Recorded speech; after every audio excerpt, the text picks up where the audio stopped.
E aí, pessoal, beleza? Eu sou a Ali, eu sou desenvolvedora mobile e também embaixadora do Space Squad. O Space Squad, para quem não sabe, é a comunidade de experts da Rocket City.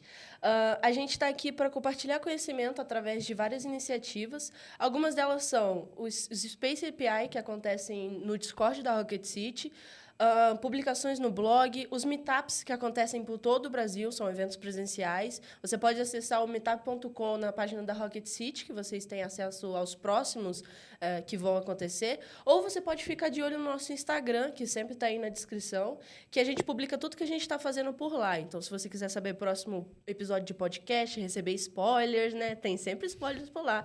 E tem spoilers também nas redes sociais da gente, tá? Então, fica de olho. E tem também um podcast, né? E aí eu vou passar pro Taveira hoje. Pô, eu sou Gabriel Taveira, eu também sou um dos embaixadores aqui da Space Squad, aqui um dos hosts do Spacecast. Também. E, pô, a gente tá aqui com a Simara, ela vai contar uma história de como ela decidiu migrar de carreira, depois de trabalhar 6 anos com marketing, né? De como ela se mudou para o Rio, depois mudou de novo para São Paulo e ela fez, não de novo, né, mas mudou para São Paulo, como ela decidiu se tornar dev, migrar para essa área e como ela está fazendo para crescer estrategicamente, crescer muito rápido, com tudo que ela fez da outra experiência que ela tinha. Então a gente vai citar bastante isso de migrar carreira, de marca pessoal, de estratégias para isso. A gente vai falar sobre os programas em que ela já participou e participa e como começou a dar palestra, como começou a se envolver com a comunidade em si. Além de vários assuntos aleatórios que também foram muito bons. Então, se você tem interesse e pretende começar na área, principalmente esse episódio é para você. Vou passar para a Simara. Valeu pelo convite, gente. Eu sou Simara Conceição, sou pessoa desenvolvedora na TOTWORKS. Fiz uma migração de carreira depois dos 30 anos de idade, vindo de uma área completamente diferente. E eu conto essa história num podcast e também num canal no YouTube chamado Quero Ser Dev. Além disso, eu fui nomeada a LinkedIn Top Voice de tecnologia e inovação. E também amo criar conteúdo, amo dar aulas. E vai ser muito bom trocar essa ideia com vocês. Pô, depois dos 30, não te daria 30 anos nunca. 34! Caramba. Vou fazer 35. Muito bom. Ó, bora pro episódio. Bora pro episódio, então.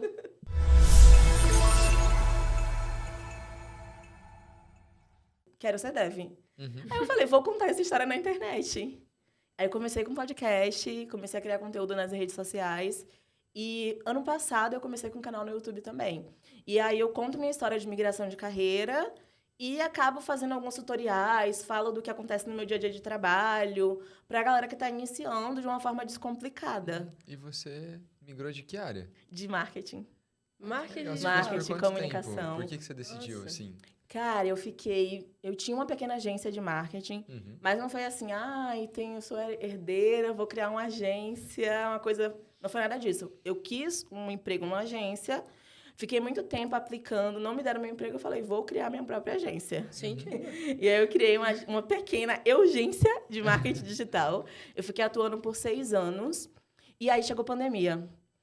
Quando chegou a pandemia, eu ainda estava ganhando legal. Só que no início da pandemia, diferente do que aconteceu mais para o final do ano, as pessoas desaceleraram, pisaram no freio por muito medo. E eu comecei a perder contrato. E eu falei, eu não posso viver nessa insegurança. Eu preciso de um emprego, eu preciso de plano de saúde. E a ideia, de verdade, surgiu daí, desse desespero, né? Do quero ser dev. Eu já estudava programação, porque para entregar de resultado de marketing, você tem que sacar de SEO. E quanto mais eu estudava coisas técnicas, mais eu percebia que eu precisava aprender a programar. Faz sentido. E aí, migrei. E eu ainda estou migrando, digamos assim. Continuo estudando. A Rocket fez muito parte disso. Quando a decisão chegou, assim, sentar a bunda na cadeira e ficar horas estudando, foi NLW que me ensinou a fazer isso, então... Como é que você descobriu a Rocket, assim? Eu imagino que faça total sentido. Você precisa de uma estabilidade, vou procurar um emprego. E aí, eu já ia perguntar por que tecnologia, mas você respondeu super... porque Já tem tava na SEO, área, né? Já tem alguma relação ali, principalmente você vai fazer landing page, você vai Exatamente. fazer esse tipo de coisa. Onde a Rocket surgiu aí? Cara, primeiro, eu já fazia bootcamps. Eu fiz Reprograma, fiz Africa Tech, fiz Next, tudo em 2019. E toda hora ficava aparecendo o Diego no meu YouTube. Toda hora.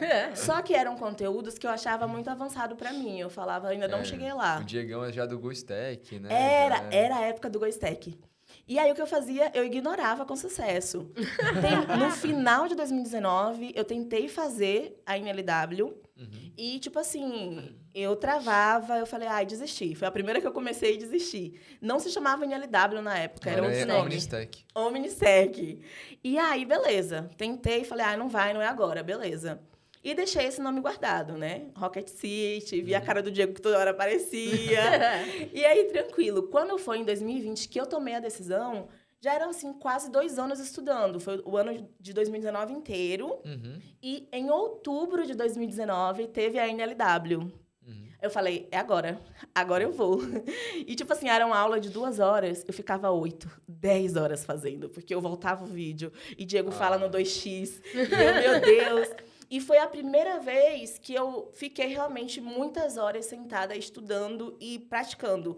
Antes era assim, como eu tinha agência, eu ficava nas horas que eu podia, no final de semana, ou nos momentos de bootcamp, porque reprograma era das 9 às 17 e eu estudava de madrugada, trabalhava de madrugada no caso. Então, em outubro, não, eu tinha encerrado os contratos ao longo de 2020 e eu fiquei de outubro a dezembro só estudando e aplicando para vaga. Então, eu pude me dedicar por inteira ali. Eu me planejei para isso. E foi aí que a Rocket surgiu, assim, muito forte. E, na época, tinha um amigo que trabalhava na Rocket. Eu não tinha grana, mas eu falei para ele, pelo amor de Deus, me arruma uma bolsa.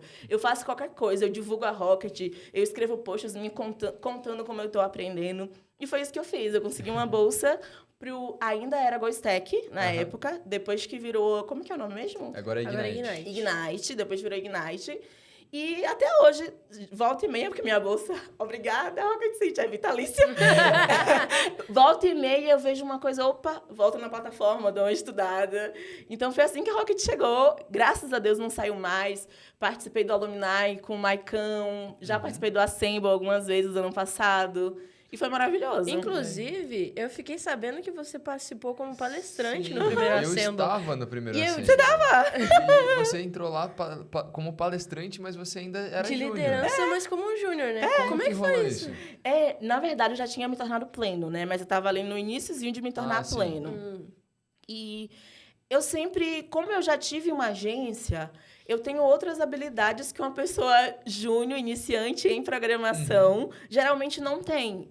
Que é muita coisa de liderança, muita coisa gerencial, digamos assim, né? E eu sempre tive muita preocupação. É muito engraçado, porque às vezes eu estou participando de discussões técnicas com arquiteto, tech lead, e só fico lá dando um pitaco. E, quem sou eu? Às vezes eu fico assim, meu Deus, o povo deve me achar muito chata. Mas eu sempre tive essa percepção, sabe? E quando eu entrei na TOTORX, eu fui muito estimulada a pensar assim, porque eu entrei por um programa que era um programa que ele é parecido com trainee. Então, você acaba sendo uma liderança. Você aprende a ser liderança, mesmo sem ser líder. Porque eu até falei na palestra do Assemble, né? Liderança não é um papel apenas. São escolhas que você faz no seu dia a dia. É uma forma de pensar. Eu posso não ser líder do meu time, mas eu posso ser líder da tarefa que eu estou fazendo. Na hora de fazer refinamento, na hora de conversar com outras áreas, na hora de dar sugestões, de resoluções técnicas. Então, foi muito assim a minha palestra. Eram coisas que eu aprendia para me tornar uma líder técnica. É o caminho que eu estava fazendo de desenho da minha carreira, porque é muito engraçado quando a gente faz migração de carreira, a gente fica muito perdida, porque é um caminho gigantesco, é uma área imensa, e eu pensava assim, cara, eu preciso desenhar isso agora, porque senão eu vou ficar aqui nadando, e eu já tenho uma trajetória, eu já tinha 13 anos de carreira, então eu não podia ficar nadando no início, sabe? Eu criei fundo. Então, por mais que não seja correspondente o que eu ganho, digamos assim, e nem o papel, né, que foi me dado no trabalho que eu vou desempenhando, porque uma hora essa promoção sai. E foi muito pensando nisso, sabe? Então, a palestra que eu levei no Assemble foi para falar disso, de liderança técnica, sem ainda ser líder, mas esse pensamento e como eu construo minha jornada de carreira para chegar lá. Porque quando esse momento chegar, eu quero estar pronta. E não é assim, vem aqui, vira líder, aí você cai de paraquedas, você não se preparou antes. Eu vejo muita gente contando que é pega de surpresa. Eu não vou ser pega de surpresa. Já vai estar preparada, já vai ter... Tipo assim, tá preparada é uma palavra forte, mas eu vou estar já... Vai estar pelo Ninguém menos... tá 100% preparado. Eu vou estar desgastadinha mas já, não vai ser esperando. surpresa, Não né? vai ser surpresa. Perfeito. Vai pelo menos já É algo chegar lá muito sabendo bem alguma coisa. pensado, né? É muito estratégico. Quando eu tomei essa decisão, quero ser dev, foi muito pensada. Eu tinha 5 anos de uma agência, Eu já tinha uma carreira no marketing que não foi fácil construir. Foi uma senioridade que eu construí estudando sozinha. Apesar de ter estudado marketing na faculdade, tudo que eu aprendi foi na internet. Vendo blogs gringos. A gente tem grandes blogs também brasileiros, como Rock Content, Resultados Digitais. Então, eu aprendi com essa galera. Eu aprendi com a mão na massa, entregando resultado. Então, eu já tinha uma construção para minha carreira.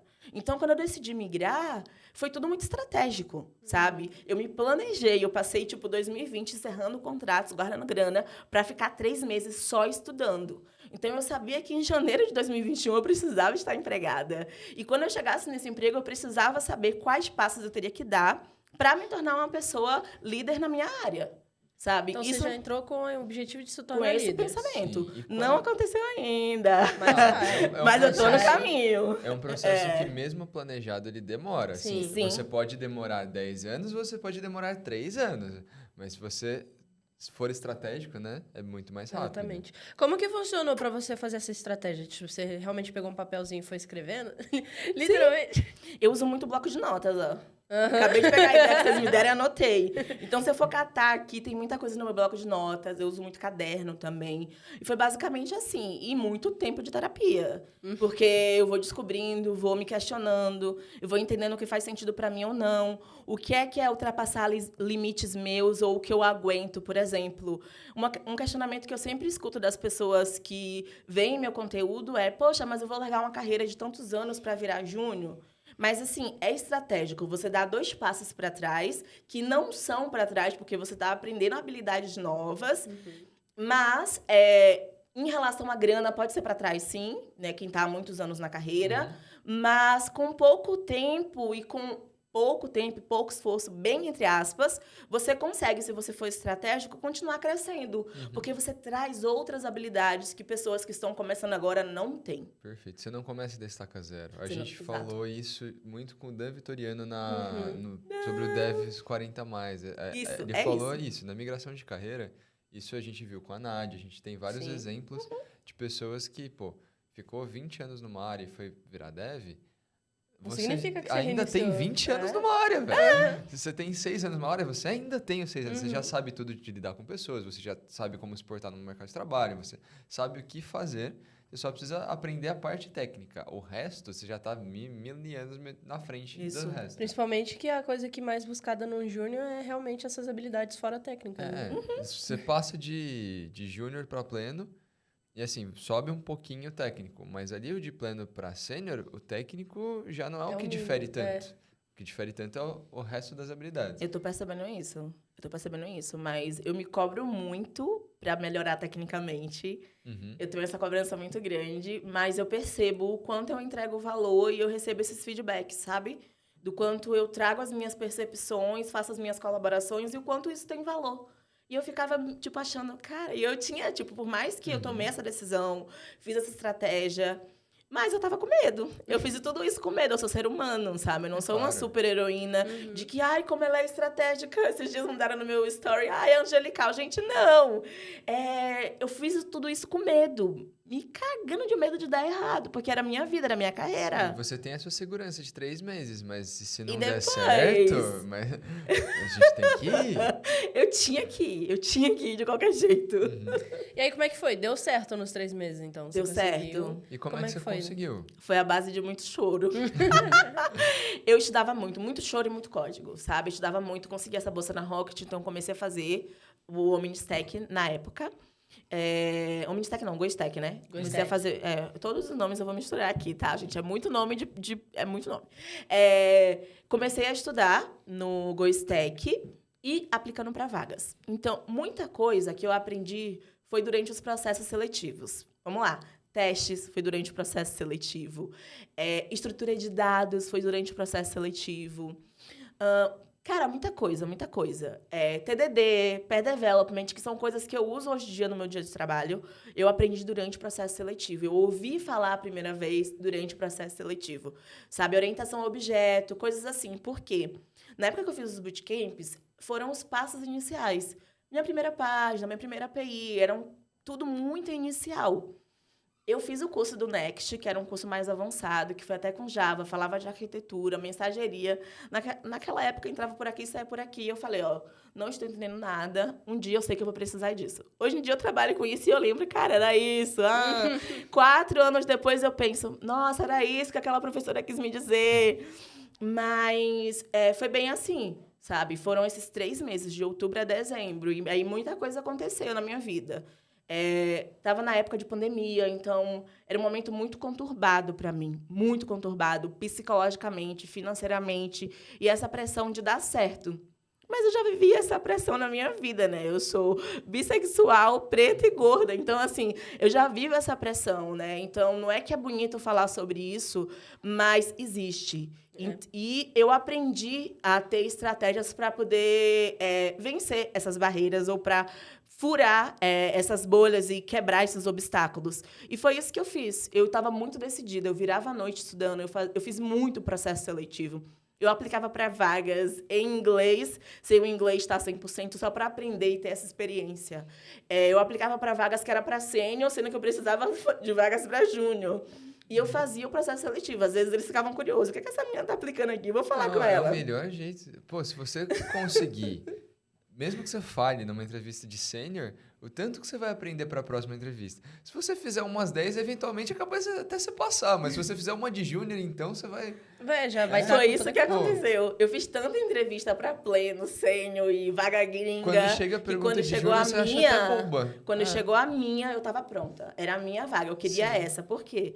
Chama TOTWORKS University, que é um programa para pessoas que estão migrando de carreira ou começando na carreira dentro da TOTWORKS.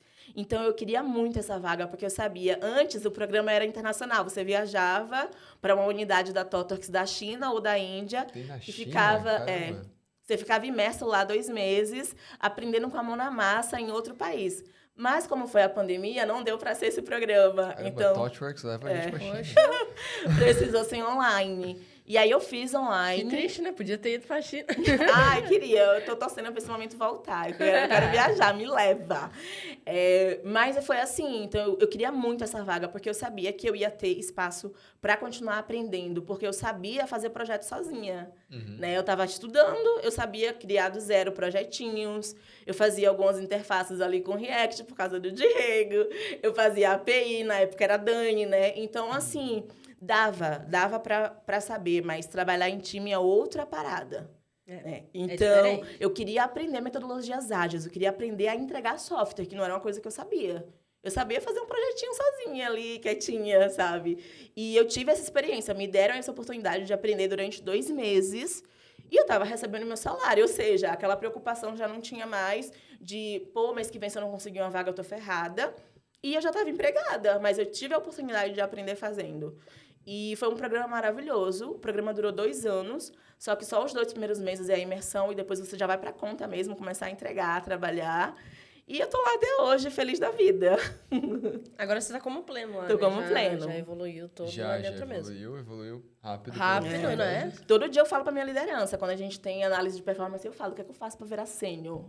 O próximo passo é esse, mas tá lá no meu perfil, você coloca onde você está, onde você quer chegar, né? Aí eu coloquei Technical Anchor, que não é um tech lead, mas é uma liderança técnica. Você não cuida muito das pessoas, você cuida da parte técnica. Sim. E porque eu quero ser arquiteta, então eu acredito que é um passo para eu ser arquiteta, sabe? Então, todo mundo sabe. Eu falo com minha liderança todo dia, eles sabem o que eu quero. É difícil furar a largada se você já está numa empresa como a TOTWORKS, porque existem processos de avaliação para você ser promovido. Mas você vai ser promovido quando tiver a avaliação, provavelmente. Tipo, você só precisa esperar o momento. É questão um pouquinho de tempo. Mas tenho certeza que vai dar certo. Ai, tomara. Com certeza. Enquanto não chega, eu vou trabalhando, entregando. Fiquei tão feliz que ontem eu entreguei uma tarefa na sexta-feira. Sabe como é gostoso entregar uma tarefa na sexta-feira? Meu Deus do céu. Parece que você fecha um ciclo, assim. Pode dormir sem pensamentos assim na cabeça. Vamos só dormir. Não tem nada pendente. Tem nada pendente. Só a próxima acabou. Que eu já peguei. A gente acabou. Nossa, foi muito bom. Eu também, quando eu vim pra cá pra gente gravar, eu terminei todos os meus testes da sprint e eu falei, nossa...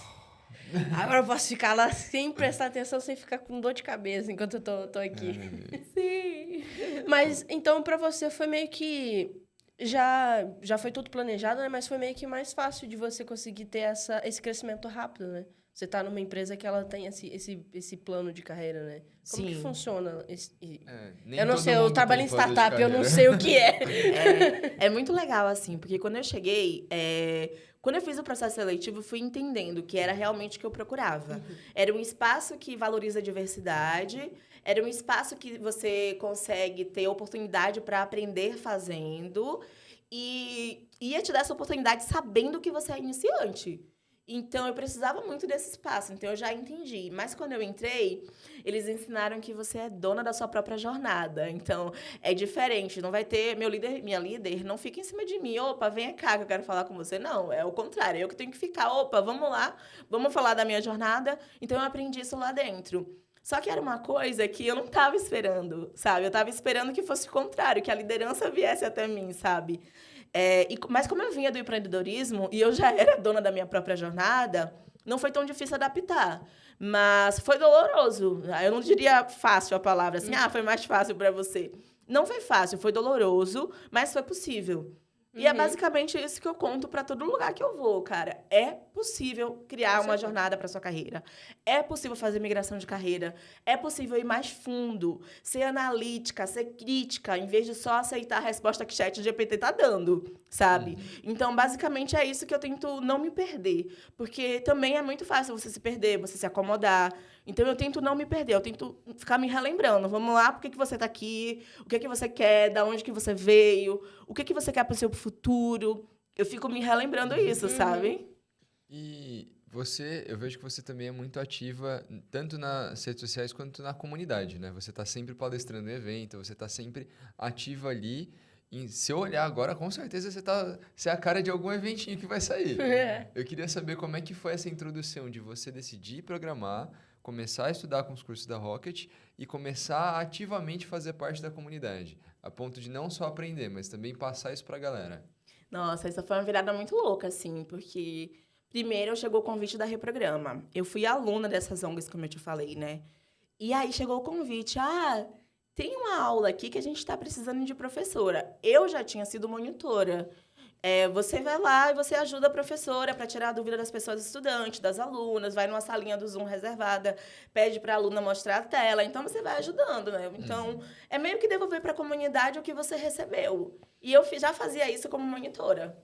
E aí chegou o Reprograma. Olha, isso na época que eu tinha decidido virar dev. Eu não tinha nem tido meu primeiro emprego ainda, eu estava estudando. Tem uma vaga aqui para ser professora para ensinar o que é um PET, o que é um PUT, aqui, de criação de APIs. Eu falei, cara, não estou nem estudando back-end ainda, como é que eu faço? Não, aprende, vem, é só o início, é o básico. Você vai conseguir e tal. E foi assim. E foi uma professora minha, da Reprograma, que me fez um convite, que hoje é minha amiga de trabalho na Totorx. E ela falou, eu estudo com você, a gente prepara a aula juntas, os exercícios, vem, vamos, vai ser legal. E eu topei. Então, esse foi o início de tudo. Para além do que eu já fazia na rede social, de só contar a minha história, e contar o que eu estava estudando, e trazer pessoas que eu conheci nessa jornada para aprender também, para contar as suas histórias. E aí, começou assim na Reprograma. E aí chegou a pandemia, a Reprograma também me chamou para dar uma palestra, para contar sobre o Quero Ser Dev. Eu peguei e fui também. Você já tinha o Quero Ser Dev no YouTube? Já tinha no Spotify. No Spotify, no Spotify, que começou em março de 2020. Tá. Foi quando eu tomei a decisão. E aí eu fui contando essas histórias, fui dando palestra, mas começou muito dentro da Reprograma. Depois de um tempo, começaram os eventos a me chamar. Aí eu falei, tá, vamos. Então, foi muito de devolver para a comunidade tudo que eu recebi da comunidade, sabe?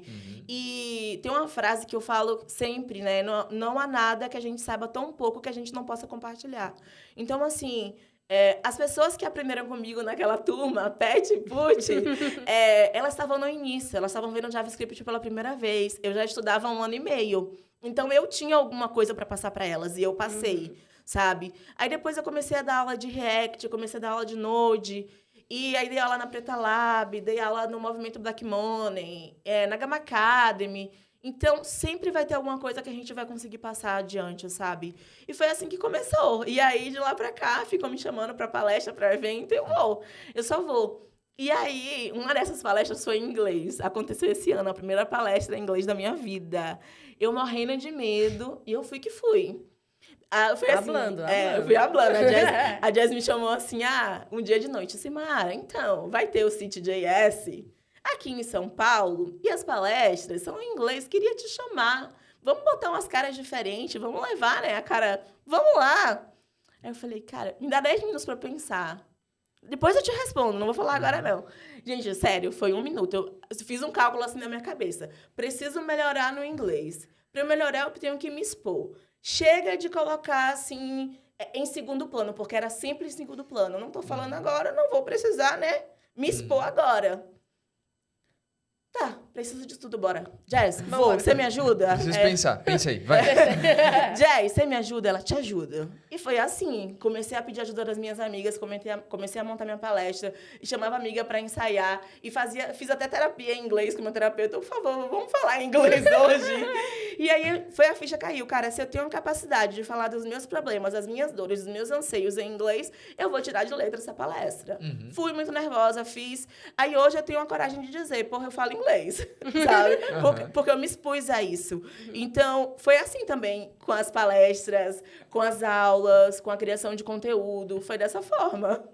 E do mesmo jeito que vieram os convites dessas palestras, foi o do Assemble também? Foi mais natural ou isso envolveu mais contato com a galera da Rocket City? Não, foi assim. Eu tinha feito com o Maicão, o Alumni.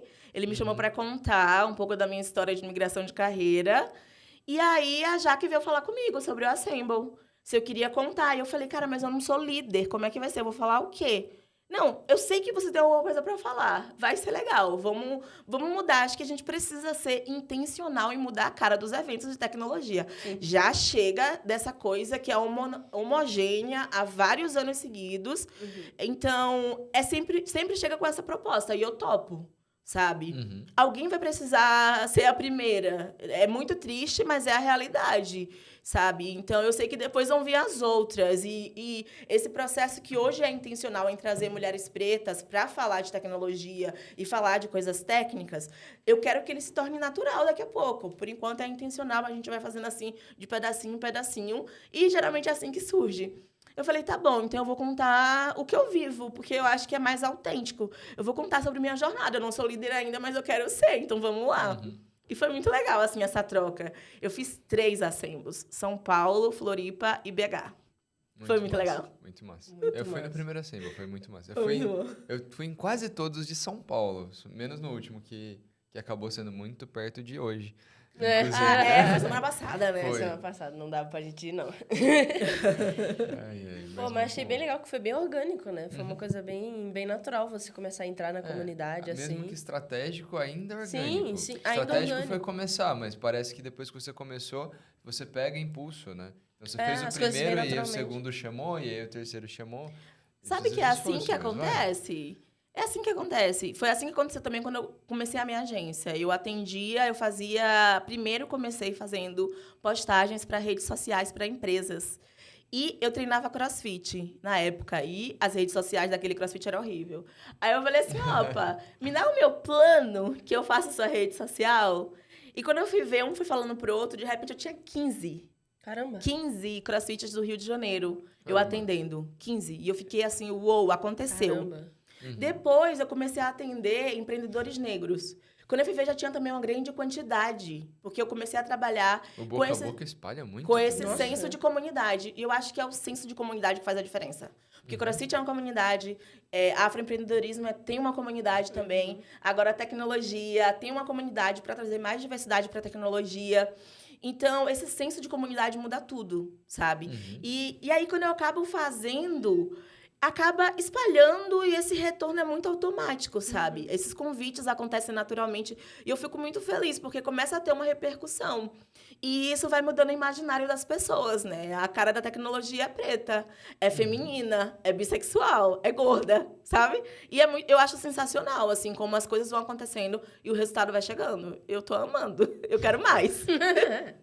A tecnologia é muito legal, né? Uma área muito diferente das outras até. A Nádia muitas vezes fala que, pô, como contadora, ela se sentia às vezes ela tinha que ir com a roupa certinha e tal. E na tecnologia ela começou a achar estranho que ela podia ir de vestido e ninguém ligava. Ninguém liga. Então, tipo, tá bom, seja você, sabe? Eu fico muito Coisa feliz. simples, Eu falo, a nossa área é bem mais tranquila. eu falo muito isso sempre, assim. Você tem que ter coragem de ser você mesma, sabe? E eu amo poder ser eu mesma. Amo. É maravilhoso. E poder crescer sendo eu mesma e as pessoas vendo, porra... Eita, tô xingando no podcast. Pode xingar. Xinga pra caralho. E é muito legal, assim, de poder ser reconhecida por ser eu mesma. Eu já fiz isso também, sei lá, num emprego no Rio de Janeiro, como auxiliar de imobiliária. Eu atendia telefone para as pessoas que queriam comprar casa ou alugar a casa. E a dona daquela imobiliária falou, você pode baixar seus cachos? Porque eu usava um Black Power. Então, assim, além de racismo, aquilo foi muito violento, sabe? Então, eu já precisei não ser eu mesma para ter espaço no mercado de trabalho. Eu precisei sair da minha cidade para ter espaço no mercado de trabalho. Eu sou de Alagoinhas, interior da Bahia. E eu precisei sair da minha cidade para ter espaço na universidade. E você saiu pro Rio de Janeiro, você falou que atendia no Rio. Primeiro eu morei no Rio 10 anos e agora eu tô há 4 aqui em São Paulo. Tá. Na época que você tinha marketing, você tava no Rio. Tava no Rio. E aí, foi pela ThoughtWorks ou foi porque o mercado de São Paulo é incrível pra tecnologia? O que te fez mudar? Foi a Reprograma. Era presencial. Então, eu mudei, eu tava fazendo processo seletivo. E é assim, tá? Eu falei assim, se não for a Reprograma, vai ser qualquer outro. Eu vou embora. Eu preciso fazer as coisas acontecerem pra mim, sabe? Eu fui criada assim. Minha mãe sempre falava, você vai ter o que eu não fui, vai ser o que eu não tive. E ela sempre me deu essa coragem. Vai que vai acontecer. E foi isso. Eu tava ainda fazendo um processo seletivo. E eu pensava, eu vou procurar outro curso. Tanto que eu fiz 2 cursos ao mesmo tempo. Eu fiz a Next e a Reprograma. Porque se eu não passasse um, eu tinha o outro. Aí acabou passando os 2. Acabei passando os 2. E fiz os 2, gente. Melhor do que não passar em nenhum, tá ótimo. Cara, sério, há 4 anos atrás, eu chegando em São Paulo, eu cheguei em julho de 2019. Tava muito frio em agosto e eu tava lá, todo sábado na Next, de segunda a sexta na Reprograma, esgotada, exausta, mas eu tava aprendendo, eu tava mudando a minha história. Foi assim que as coisas aconteceram, foi fazendo. Sim. Não, se fosse fácil, tava todo mundo aí, mas precisa de um pouquinho de esforço. No mínimo, um pouquinho de esforço precisa. É verdade. Mas é bem legal, porque realmente a área de tecnologia ela é um pouco diferente. Ela tem uma cara mais... Ela é mais diversificada, mais aberta, né? E se a gente ainda vê esses problemas aqui dentro, imagina fora. Imagina em outras áreas. Entendeu? Imagina em outras áreas. Tá melhorando, não tá a gente tá melhorando de jeito poucos. nenhum. É isso aí. Entendeu? Mas muito massa. Pô, mas cara, eu fico imaginando assim, tipo... Por que você decidiu... Tipo, foi estratégico você começar a criar conteúdos, tipo, pra te ajudar a aprender? Foi ou, tipo, porque você queria compartilhar? técnica? Foi mais pra crescer? Foi só, tipo, vamos fazer conteúdo aqui, vamos ver no que vai dar. marketing, gente, vai saber. O marketing, talvez seja o marketing. Vamos lá. Eu acho que são 3 principais objetivos. Eu entendi que eu aprendo mais quando eu compartilho, porque eu comecei a dar aula, então esse é um objetivo. Principalmente quando eu estudo para criar um conteúdo, é a parte que eu sinto assim, pô, aprendi isso aqui, eu tô conseguindo passar para alguém. Então, sim, teve um pouco disso. Sim, eu estudei marketing, trabalhei com marketing durante muito tempo. Então, sim, hoje, se você perguntar quem é Simara, vão saber. Se eu precisar trocar emprego, as pessoas vão saber quem sou eu vou conseguir um emprego. Então, foi uma construção do meu marketing pessoal, sim. E, por fim, foi pandemia. Então, assim, eu fui uma das pessoas que criou um podcast quando devia fazer terapia, mas eu fiz terapia também. Então, foram esses 3 motivos, assim, que me fizeram começar a criar conteúdo. E você citou marketing pessoal, e eu acho que faz muito sentido falar disso também com você, já que você fez marketing, fez desenvolvimento e conseguiu construir uma marca pessoal. Então, quais foram as primeiras etapas para construir a sua marca? Eu imagino que fazer as talks tem ajudado bastante. Mas teve alguma coisa a mais? Teve preparação, coisas para chegar ali, coisas que você fez além dali? O que rolou? Acho que a primeira coisa começa aqui dentro. E aí, você que está só ouvindo, eu tô tocando na cabeça. Começa no entendimento, na autopercepção que você tem de si mesma. Eu não tive referências de mulheres pretas em tecnologia quando eu era criança. Quando eu era criança, eu não fazia ideia que eu ia trabalhar com tecnologia. E aconteceu uma coisa muito boa recentemente, que me deu um estalo. Eu fui convidada para participar de um programa na TV Cultura, que é o mesmo canal que passava Castelo Rá-Tim-Bum, Ilha Rá-Tim-Bum, Cocoricó, que eram os programas que eu assistia quando era criança, e eu amava. Uhum. E aí, quando eu entrei naquele set de gravação, essa ficha caiu. Eu falei, cara, em Alagoinhas, eu nem tinha internet quando eu era criança, e eu estava assistindo esses programas, e hoje eu estou aqui falando, e um programa sobre internet. Eu fui falar sobre o impacto da internet na sociedade.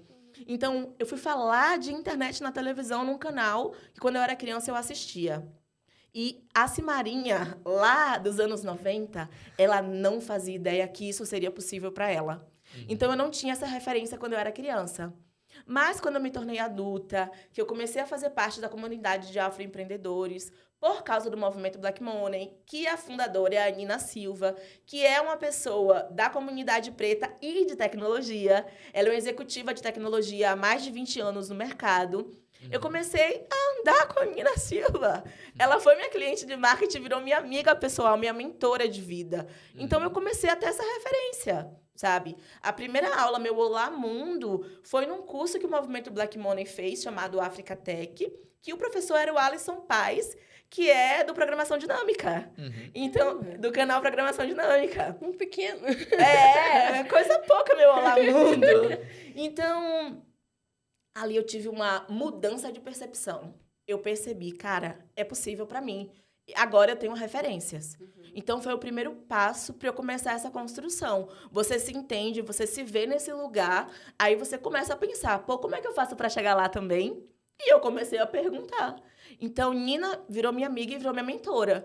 Grandes mudanças na minha carreira acontecem assim, e a gente sempre tem um papo antes. E é um papo sempre muito amoroso, e ela passando muito ensinamento, sabe? Chega a ser, para mim, um ritual. No dia que eu fui palestrar em inglês, a primeira coisa que eu falei foi... Gritei, Nina, pelo amor de Deus, vem conversar comigo. E fui encontrar ela pra gente conversar. Então, primeiro mudar essa autopercepção, encontrar referências, ter mentorias. E foi muito estratégico. Eu fui pensando, e obviamente eu trouxe meu conhecimento de marketing, né? E aí, de criar conteúdo, de fazer palestra, de dar aula e de contar. Eu só conto essas histórias. Né? É preciso contar. Às vezes a gente acha que não tem muita coisa para contar. E esses dias, no trabalho, eu fui no AWS Summit e fui com uma galera lá que era a liderança. Encontrei esse pessoal lá. E eu percebi que todas as palestras, todas, eram cases. Todas. Tinha a parte técnica, tinha conceitos, mas eram cases. Eu tenho um problema... Eu descubro que problema é esse, né? Eu faço a decomposição desse problema, eu trago propostas de soluções, eu aplico uma solução e esse foi o resultado gerado. Então, você tem um framework, né? Digamos assim. E eu falei, cara, eu preciso fazer isso mais. Aí, minha liderança, você precisa fazer isso mais. Porque, às vezes, a gente fica pensando assim, cara, será que é grande o que eu fiz? Pô, eu fiz esses dias um gerador de PDF para cumprir um problema que é um problema da Bacen, que é um órgão financeiro, que se você não cumprir, sua empresa está ferrada, não sei o quê. Será que eu poderia contar essa história? Sabe? Às vezes você acha que é coisa pequena, mas você está gerando sucesso. E você pode contar isso, e isso, com certeza, vai impactar para o seu marketing pessoal e vai ajudar outras pessoas, porque elas vão precisar resolver problemas parecidos, sabe? Então, foi um pouco desse conjunto, e essa ficha e esse entendimento ainda vai sendo formado. Essa ficha ainda vai caindo, sabe? Até hoje. Eu acho que agora é essa virada de chave. Agora eu quero falar mais de cases técnicos. Tá vindo aí, hein? Spoiler! E assim, pra galera que tá ouvindo, então, se tivesse alguns acionáveis pra falar, pra galera construir essa marca pessoal, pra um dia poderem, falar o nome delas e, eu sei quem é essa pessoa. O que você recomenda a pessoa começar a fazer? Conta a sua história. Conte sua história. Sua história tem valor.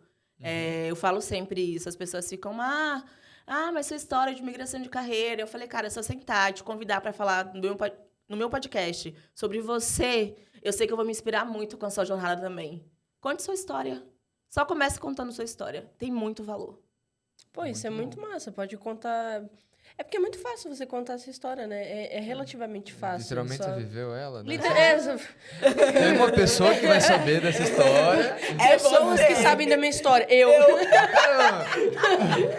Entendeu? Então, tipo, é relativamente simples. E aí, óbvio, tem várias outras coisas que a gente pode utilizar também, né? Eu já estudei bastante sobre marketing para aplicar nisso no marketing pessoal, então tem muita coisa que você pode aplicar.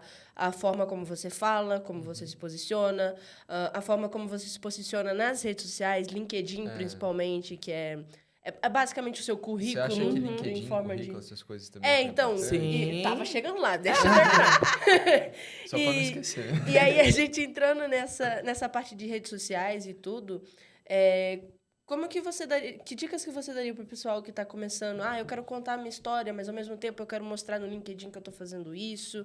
Como juntar a sua história com o que você está aprendendo para conseguir gerar realmente uma marca pessoal interessante? Boa. Primeiro eu já vou começar com o resultado, já que eu tô aprendendo a contar cases, né? Eu fui nomeada LinkedIn Top Voice, Tecnologia e Inovação. Sim. Caramba. E tudo isso nasceu porque eu contei minha história. Então, começa a escrever. Começa a escrever. Se você se sentir confortável, grava. Se não se sentir confortável, grava também. Começa a entender o que você pode fazer, sabe? Mas eu acredito que é impacto. E é bem esse framework que eu falei do case de sucesso. Então, assim, tem um problema que você resolveu, seja aprendi a programar, ou, sei lá, fiz uma migração de carreira. E aí tem a jornada, que é muito importante. Então, todo dia conta. Todo problema que você resolveu conta. As oportunidades que você teve conta. As oportunidades negadas conta também, sabe? E qual que foi o impacto disso? Eu já ajudei mais de 500 mulheres e pessoas diversas a aprenderem os passos iniciais em programação. Eu conto isso em todo lugar que eu vou. Eu aprendi a programar depois dos 30 anos, vindo de uma área completamente diferente. Eu conto isso em todo lugar que eu vou, sabe? E tudo isso gera impacto. Ou gerou impacto na minha vida ou na vida de alguém. Então, é muito importante começar a contar essas histórias no formato, primeiro, que você se sente confortável. Aí você se sentiu confortável, quer testar uma coisa nova? Testa, só faz. O meu primeiro vídeo não foi bom, meu primeiro texto não foi bom, sabe? Meu primeiro podcast, meu Deus, eu morro de vergonha do meu primeiro episódio, é o episódio mais escutado. Foi com quem? Sozinha, eu só contei minha história. Foi um episódio de 15 minutos quando eu contei porque eu decidi virar CDEV. E o nome, acho que é mais ou menos assim, A Dor e a Delícia de Me Tornar uma Pessoa Desenvolvedora. Esse é o nome do episódio. Não, as primeiras coisas, nossa, eu lembro que antes de eu começar o podcast, a Rocket tinha me chamado para falar sobre carreiras internacionais.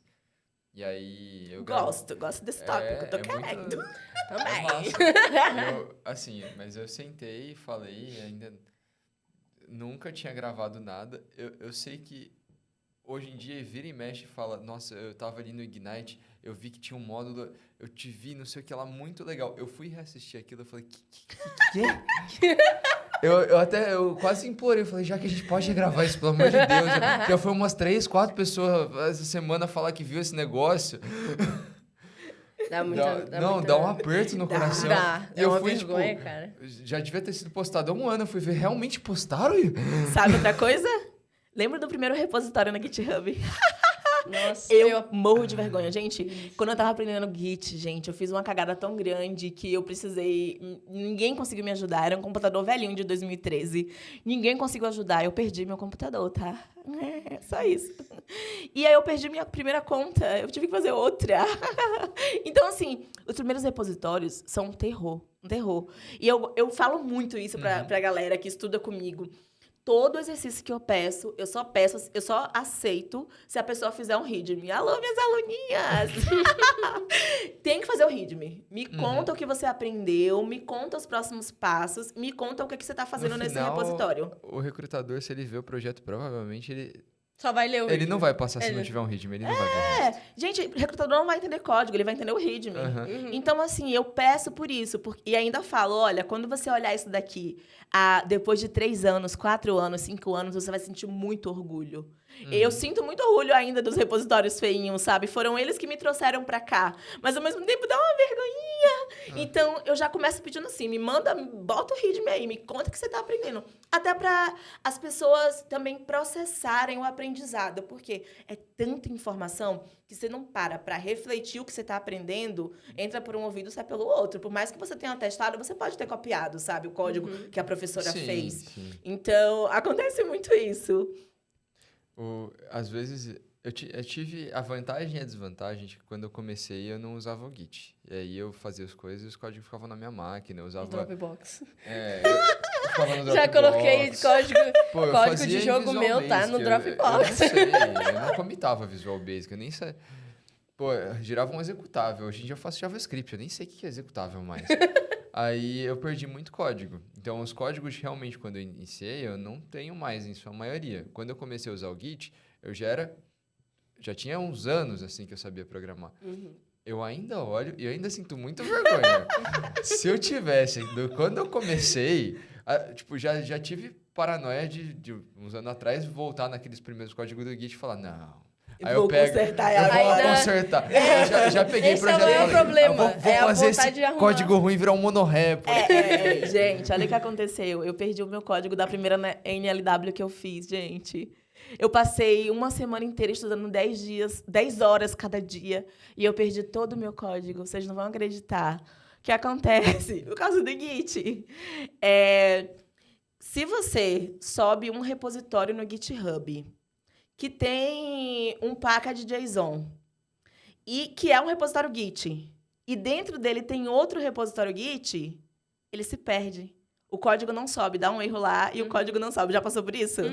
É, por isso que eu aprendi. Agora, o que eu faço? Quando eu tô fazendo, por exemplo, uma NLW, eu faço uma pasta da NLW e ali dentro eu coloco tudo. Back-end, front-end, mobile, tudo. Só que o Git fica na pasta da NLW. Na pasta. E não dentro de cada projeto. Não dentro de cada um. Ele é individual, sem ser individual. Ele é um só que engloba tudo. Isso. Porque se você colocar... Senão vira vários repos. É um monorepo, mas não é um monorepo. Não porque usa o Yarn, Workspace, tem um node module pra cada coisa, mas é um monorepo. Exatamente. Quase. Então, ele fica em um só, com as pastas lá dentro, até porque fica mais organizado, não fica com 3 Git repositórios para cada coisa.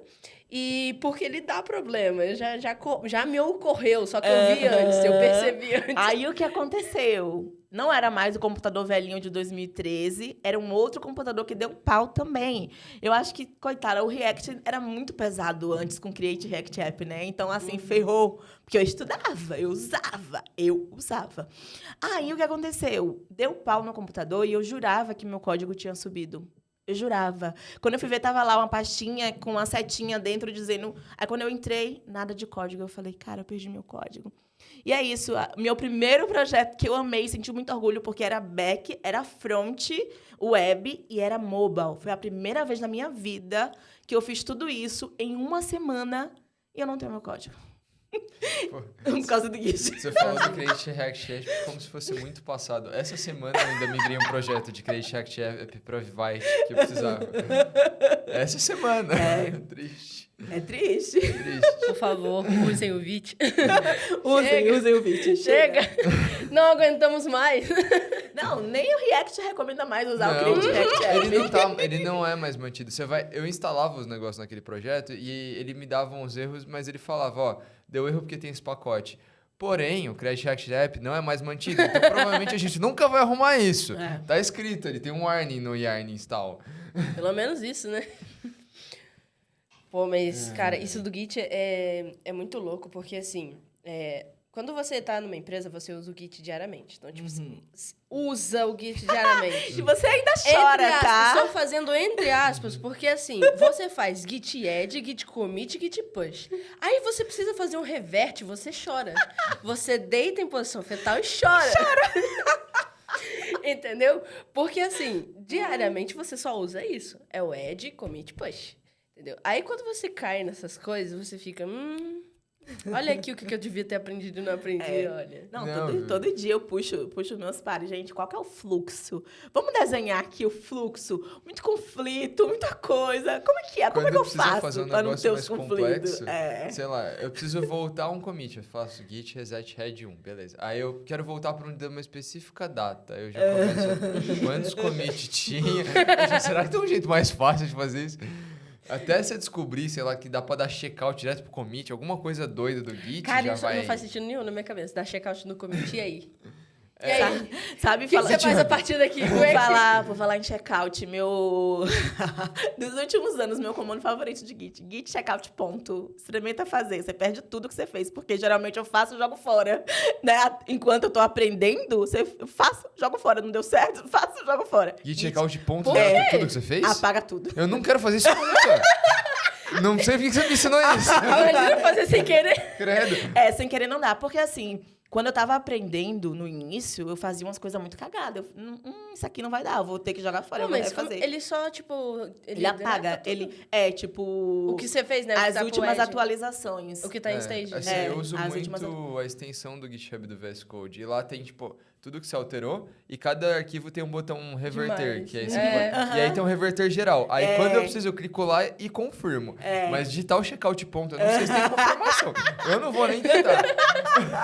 Uma coisa que me ajuda muito também é Git Stash Pop, porque às vezes eu esqueço de atualizar. Stash Pop. Porque eu esqueço de atualizar, eu guardo minhas mudanças, aí crio minha branch. Às vezes eu quero dar checkout e falar, você tem que commitar. Não quero commitar nessa branch, do stash. Mas, pô, eu sou meio doido. Se eu der o checkout ponto, vira e mexe, eu preciso digitar uma coisa, eu dou só a setinha pra cima. Ele volta pro último commit. Uma hora eu vou digitar o checkout ponto, e aí eu vou estar digitando git checkout, tab pra completar. Aí ele vai completar com o ponto. Cara, é sério, tipo... Mas uma coisa que eu morria de medo era de apagar as coisas que eu fazia. Então, às vezes, quando eu tava estudando, eu fazia comentário. Tipo, fiz uma função que não fez nada, não funcionou, não resolveu nada do meu problema. Em vez de eu apagar, mandar fogo, eu comentava. Já fiz isso. Agora, sabe o que eu amo? Eu tinha dó de apagar código, fica salvo o código. Sabe o que eu amo agora? Pegar a tarefa de refatoração. Eu falo com meu pai, vamos mandar fogo. E sai apagando e refazendo. Agora eu tenho mais essa segurança, né? Mas no início, você aprende umas coisas assim. Mas é super válido. Eu acho que é super válido, porque, tipo assim, no anos-luz atrás, brincadeira. No início, eu tinha mania de fazer, por exemplo, eu pegava uma task na empresa, e aí inclusive tem um meme na empresa, que eu fiz um use effect uma vez, que ele ficou tão incrível, de um jeito ruim, que eu era a única pessoa que entendia, mas ele fazia um bagulho tão da hora. Tão legal. Tão foda. Dá até medo de saber o que esse bagulho era. Hoje em dia, eu faria completamente diferente. Quando eu ia ver a performance, estava lá chamando não 20 existia. vezes da chamada. Não existia. Performance não existia. Mas pro meu conhecimento naquela época, mano, surreal, melhor, os effects. Eu quase imprimi, encadernei o negócio pra colocar num quadro. Você sabe o que ele fazia? Ele fazia, tipo, era que tipo uma tabela aqui, só que uma tabela da direita e uma tabela da esquerda, pra quem tá só ouvindo, né? Só que as linhas elas são duas tabelas separadas, só que as linhas da tabela, dependendo do elemento, ele tinha que aparecer ou vazio, ou com um elemento que vinha de uma outra request. São duas requests diferentes e tinha que interligar as linhas, tá ligado? Hoje em dia eu faria diferente. Hoje em dia eu não sei nem porque eu teria esse problema. Exatamente. Eu não quero chegar nessa posição. Exatamente. Então, naquele momento, eu tava muito júnior. Eu era muito júnior. Então, tipo, eu não ia fazer aquilo da melhor maneira performática. Ia ficar horrível. Mas eu fiz e ficou tão bonitinho, porque eu demorei, tipo, um tempão pra fazer. Um tempão, porque era lógica mesmo. Não era só fazer CRUD, não era só... Era lógica mesmo. E aí, quando eu fiz, eu falei, nossa, arregacei isso daqui, meu irmão. Que isso? Olha esse use effect. Inveja de mim no trabalho. Você manda pro code review reprovado na hora. Nem foi. Nem foi, porque ninguém tava entendendo. Passava só de vamos passar isso daqui. Quando viu o dom funcionou, tá tudo certo. Looks good to me. Vai. Exatamente. Mas é interessante essas experiências, porque, tipo assim, é você passando por aquilo que você entende que, não, isso daqui não é performático, não vale a pena fazer desse jeito. Mas tem como fazer assim. E agora eu sei que assim não é o jeito certo, entendeu? É bom você fazer de uma forma, deixar lá e você sabe, olha, isso daqui é o jeito errado. Agora vamos aprender a fazer o jeito certo. É muito bom, porque assim, quando eu tô ensinando para minhas alunas, eu falo, olha, não tenha medo. Fala como você faria, faz, pensa, bota a mão.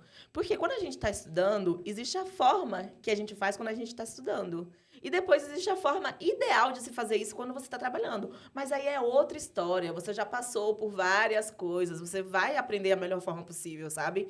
E ainda hoje, quando você trabalha com TDD, por exemplo, Test Driven Development, são 3 etapas. Primeiro você falha, depois você faz o teste passar, e depois você refatora. Ou seja, você vai precisar depois de fazer a melhor forma possível. Sempre. Sempre. Então, a melhoria contínua sempre. Sim. Então, Sim. Quando você está começando... Nossa, eu já tinha muito tempo de experiência quando eu entrei no Zé Delivery, mas eu não trabalhava com equipe grande. E aí, tinha coisas que eu não sabia, eu não ligava. Aí, às vezes, sei lá, eu ia fazer uma constante, eu fazia um que é meu case, aí outro falava, esse daqui vai ser pesca o case. Aí eu falei, pessoa legal pra mim na hora. Aí, uma hora, começaram no Coach View, aí, mas por que tá assim, velho? Mas importa? É só um negócio que você tá vendo. Padrão. tem o padrão. Entendi. Caminhão case é legal pro objeto. Pá. Tem os acordos, tem Entendi. um padrão, tem um fluxo de trabalho. Existem tantos fluxos diferentes. Gente, tem uma história engraçada disso, que é... Quando eu entrei na Totorx, me apresentaram o tal do Trunk Based Development. Nossa. Que você comita sempre na principal.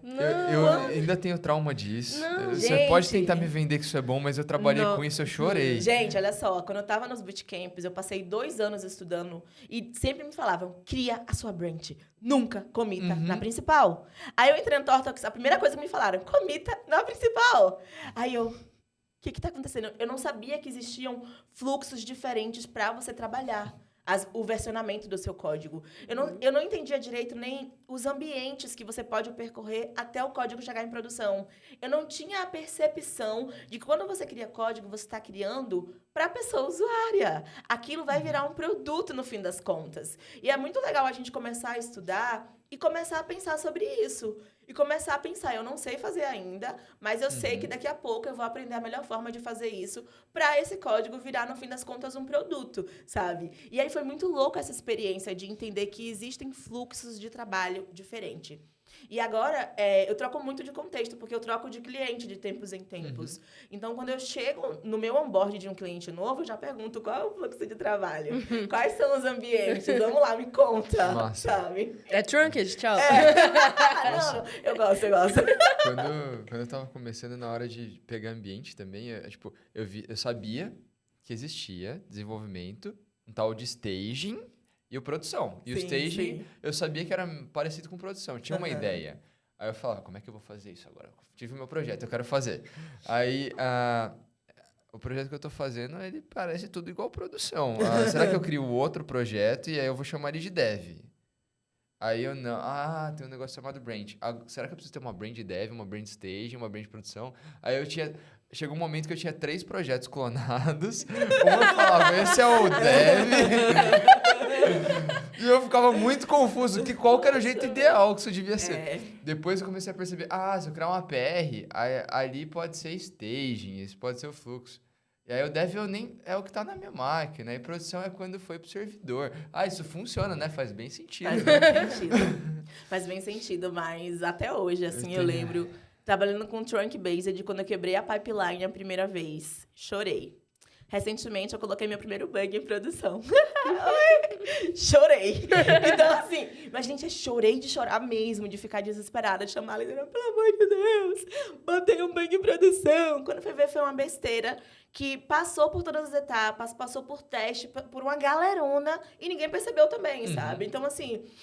E aí, lidar com esse tipo de coisa, e entender esses ambientes, entender o impacto, é muito louco, porque a ficha vai caindo a cada ano. Não vai ser do dia para a noite que a gente vai entender essa percepção. Em relação às branches, em relação à pipeline, não vai ser do dia para a noite, mas é muito bom quando essa ficha vai caindo, assim. Eu tô me sentindo mais segura, assim, em relação a isso. Aí, meu líder me abraçou, assim, ele é o líder do líder do líder do líder. Aí, foi um dia que, por acaso, eu estava no escritório, e ele também, porque ele não fica aqui em São Paulo. Aí, ele me abraçou, parabéns, primeiro bug em produção.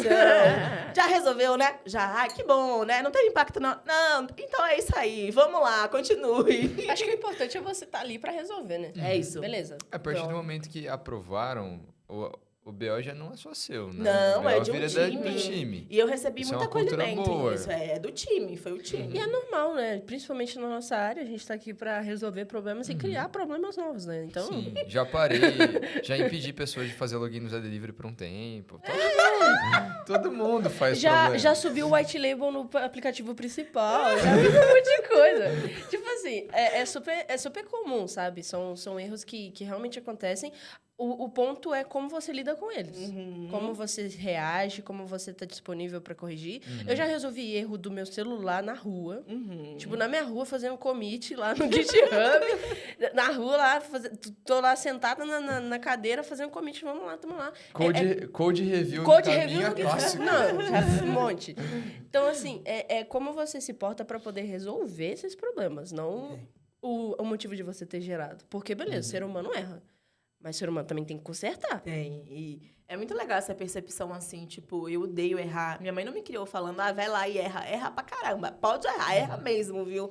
Mas aí, eu achava que... E aí eu falo em todas as aulas, palestras, errem mesmo. E aí, quando eu erro, eu fico ainda com aquele conflito, caraca, errei. E foi muito duro, sabe? Aceitar isso. Porra, eu não aceito que eu dei esse mole. Foi um erro tão bobo, sabe? Às vezes você se cobra muito. A gente se cobra muito. Aí depois eu fui refletir sobre isso e aí não, um erro que é coletivo, não gerou tanto impacto, já foi resolvido rápido. Não, se jogar toda essa resposta pra uma pessoa só, ela fica doida. Fica. Nossa. Por isso que é importante E não é saudável, avisando, né? e não é saudável. Lá no Zé, pô, quando eu fui saber os números, eu falei, a gente tá tentando vender o que é 1 milhão de pedidos por dia? Então parou de fazer cadastro por 2 horas, né?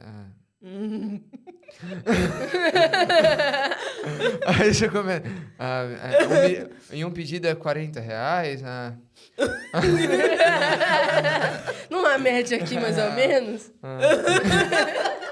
Oh, meu Deus. É isso aí, gente. É a nossa vida. Tá arrumado, o provedor né? sofre, a gente sofre.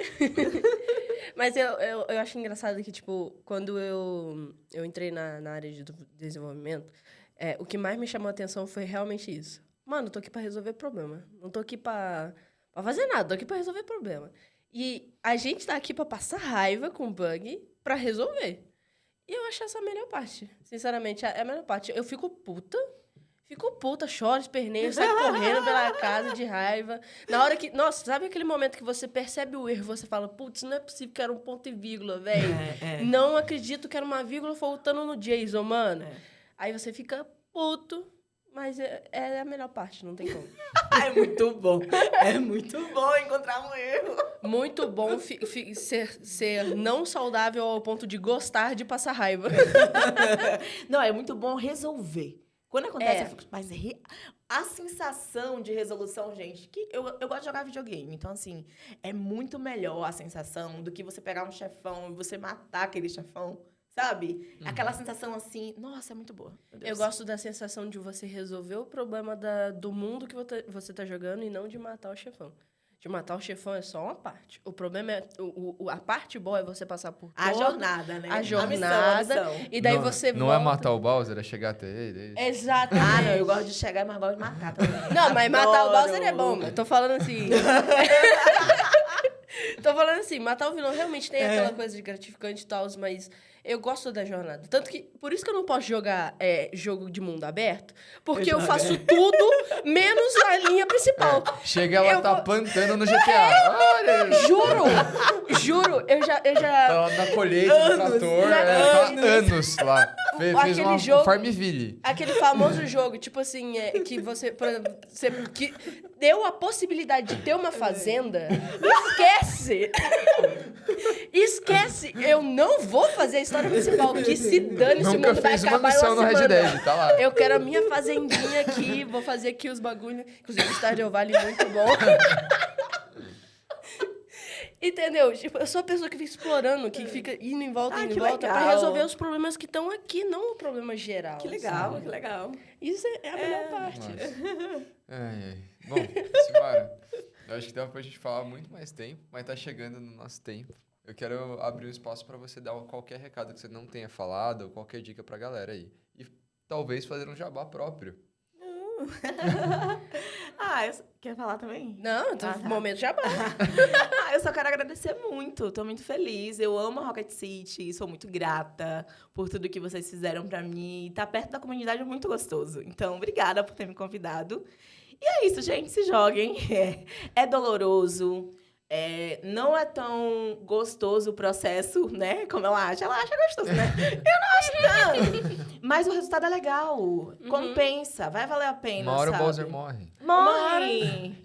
Uma hora você consegue desviar das merdas da bola de fogo. Entendeu? E assim, gente, me acompanhem. Faz um conteúdo legal.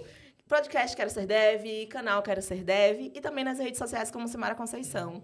Obrigada, Vai estar na de descrição verdade. aí. E exatamente, as redes sociais estão sempre na descrição, as nossas, a da Simara vai estar na descrição também, é só acessar aí embaixo. Sim. Sigam ela, sigam a gente e valeu. Até o próximo. Valeu!